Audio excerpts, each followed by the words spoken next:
Hey house guests, welcome back to another BB Can 7 updates and spoilers. Our house guest of the day is Mary Patricia Dorsey. Mary Patricia, thank you so much for your support. We really appreciate it. We couldn't do it without you. If anyone else would like to be house guest of the day, check out our info link in the info box below for Patreon. That was a real roundabout way of saying check out our Patreon link in the info box below. Alright, so yesterday, Chelsea's back on the campaign trail. First stop, Anthony. Blah, blah, blah, blah, blah. Same old, same old. He tells her you need to be campaigning non-stop for the next 2 days. But don't do it in a house meeting because it's too impersonal. He should just be saying, you know what? Just say Sam is the devil. Done. Alright. That was done. Next stop, Damien.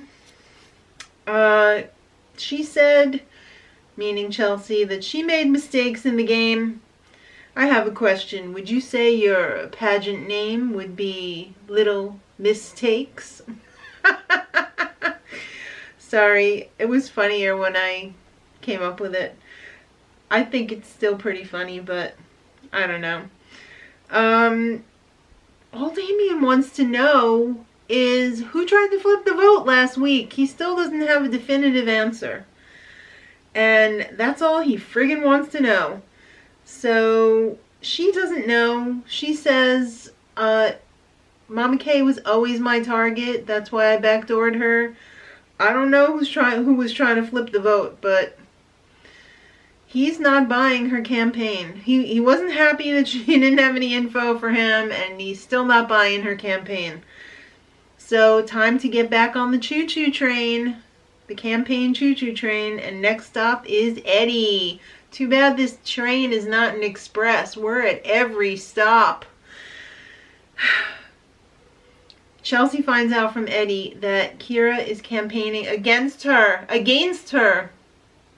And they agreed that they would not do that.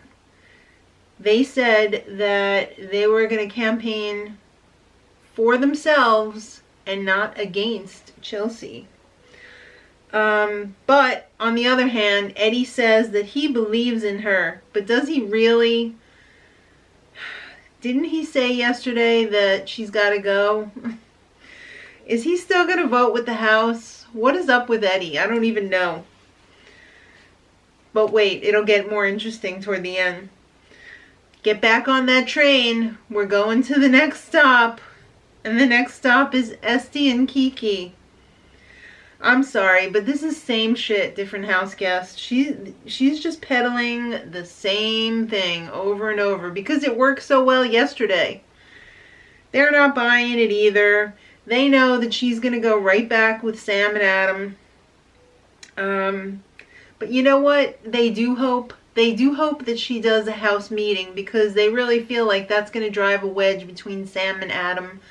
And they're hoping that they're going to be able to scoop Adam up after that. So after that meeting, Anthony swooped in and he repeated his mantra of, we need to get rid of Sam as soon as possible and we got to keep Adam in the game because he is a shield. Alright, let's take a short break from the campaign train. Esty and Dane have a little chat. And Dane is still 100% for getting Chelsea out this week. Alright, back to the train. Sam and Adam. That's the next stop. Adam tells Chelsea, you're going to have to change Dane's mind if you're going to have any chance of flipping the vote. And when Chelsea leaves, Adam tells Sam, there's no effing way that she's going to be able to flip Dane. He's completely right. He's completely right. Next stop, Dane. Alright, so Dane asked Chelsea, if you stay, Who are you going to put up next week if you win HOH? You going to put me up? If she wanted to make the biggest mistake of the game, she should have said yes. But she said, no, I'm not going to put you up. Wouldn't that have been hilarious if she was like, yeah, you put me up. Mackie.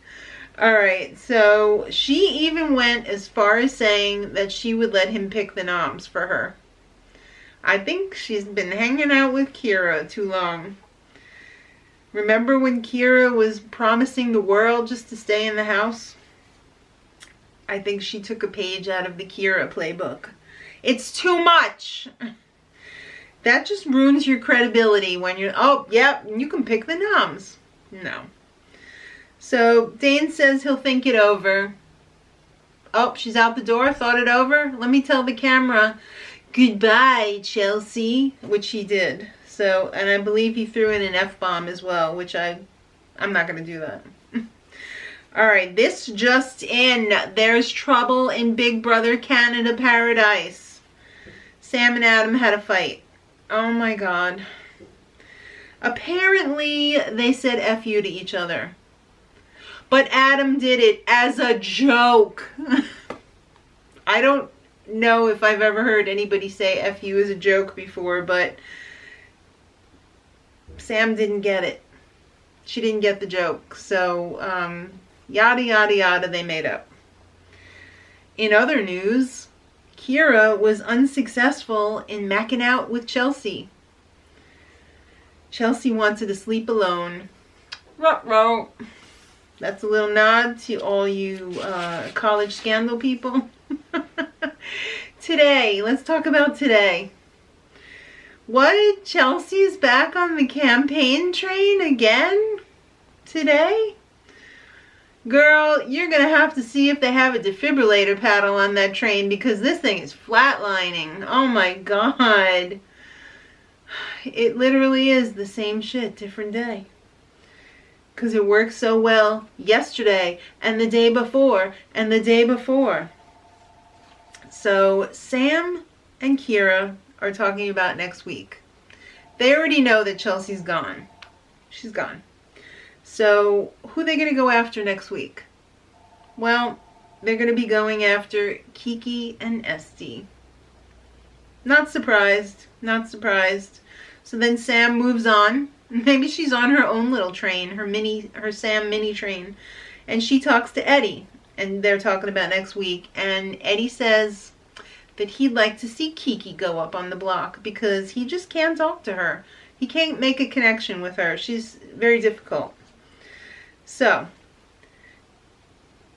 Dane is ranting and raving. I believe he was in, I think it was like the archive room with like Esty and Kiki and Damien. Forget who else was in there. Maybe that was it. No, it was probably about it. And he's telling about how Sam has to go and they're probably going to have to put Adam up on the block. And then the girls leave and Damien's in there. And he says, yeah, we'll save Adam and he'll be really grateful. And he also says to Damien that Adam bows down to me, meaning Dane, and to Anthony. Whoa. I think he's getting quite cocky there, giving away that bit of info. So, Anthony and Adam have a little chat.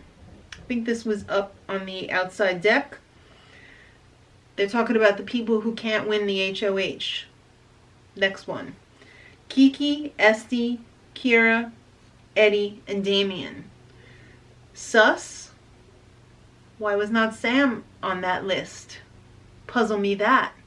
I mean, I think Anthony's made it pretty clear to Adam that he's after Sam. Or that Sam is not loyal to Adam and she's holding him back. And they've talked numerous times about her going, but I'm surprised that he just didn't come right out and say, you know what, Sam's got to go. She's got to go. But they didn't talk about it just then. Oh my God. I don't even want to talk about this, but it's just so ridiculous. Mark and Kiki. This is just a disgusting mess. This is just a mess. But you know what? It finally comes to a head and they have it out.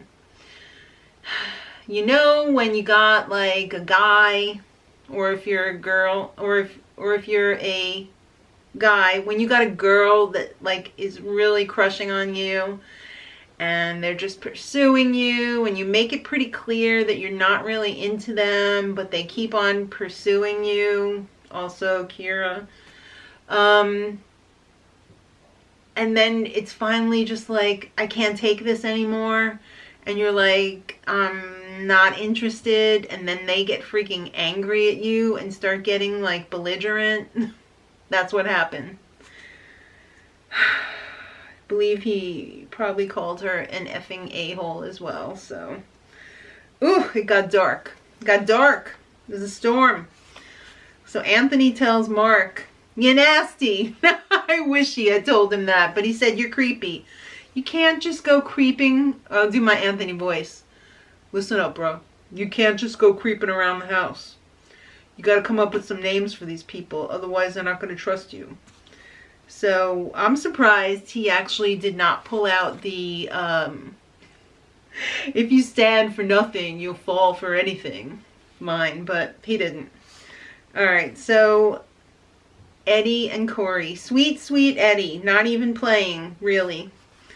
Eddie's disappointed. He was hoping that the people in the house would be more accepting.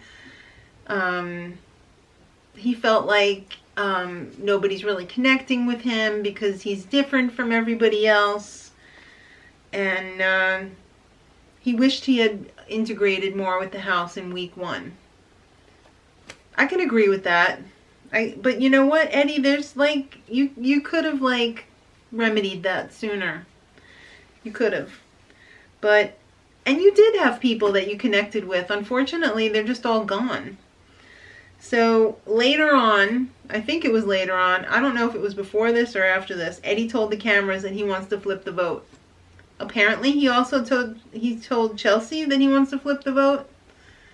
But I'm thinking, Eddie, I don't see how this is possible unless you've got a full bottle of roofies, and I'm talking about a full bottle. How is this possibly going to happen? You are a day late and $1 short. Is there going to be a house meeting tonight? I don't know. Is it going to change a damn thing in this house? Probably not. Tomorrow's the double. All I've got to say is, Canada, send some help. A blood veto would really be nice right now, because I have a feeling once Chelsea is picked off, it's just all downhill from here. It's just all downhill from here. I don't think it's likely that the blood veto is going to happen. They have got too much for tomorrow's show. I don't think it's going to happen. Maybe they're holding it out for Sam. I don't know. But we need to do something, Canada. And all I'm thinking is how proud Damien's girlfriend must be, because he is not a jerk. I'm rooting for Damien right now because he's so deliciously clueless about the game, and he's the only one basically who's not behaving like a jerk right now. Well, maybe Corey, but she's aligned with the wrong people. Damien's fallen in with the wrong crowd, but I think he's going to be true to who he is as a person. So Damien and Corey for the win. Let me know what you guys think in the comments. Tonight might be crazy. I don't know. You think the house can get flipped? Who knows? Let's keep it 100 till tomorrow. Till then, much love.